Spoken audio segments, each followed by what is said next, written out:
Hello mga palangga, pabunus to daily vlogs November 8, 2025. Guide na to karon nga adlaw is 0 si 2, pwede na 0, pwede na ito, pwede ninyo ubanon kayo usay mag-uban na ba po na sila.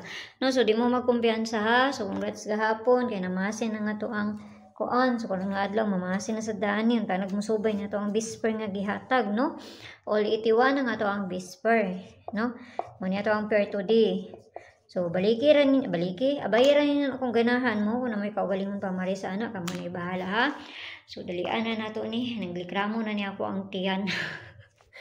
Kadugayan, din nung ko kahatag sa inyo ha, kay hapuon, mugod ko dayon. So, pabunus na to gahapon kay si 085. Mani, pabunus na to gahapon ha. Tulugon naman ko ay. Katulugon ako. So, ating tagbabonus today kay dali na tamahuman. Kay saba kay mong kuan lagi. Kaslon mo sila ugma. Nya tigtulo ka adlaw. Manday na sila mahuman diri bago mag kanang ilahang kuan sa kasaljud.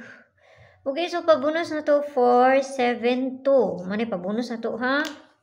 So, kana lang. Tanag mo subay na no. Di ganyan mo subay. Wadyo tayo mahimo na ha. So, ayaw kayo mo pag palahabian ni ginagmay lang. Kaya wala kay baluon sa ilang kuanon good no. Sila rin nakahibaluan ni. So, mayong buntag da sa inyo ha, ampi ang tanan o kanara kay gihangak na ko, gihapo na ko, naglikramo na ning sulod sa kuang kuan. Mayingon na ni nga tama na na mamay.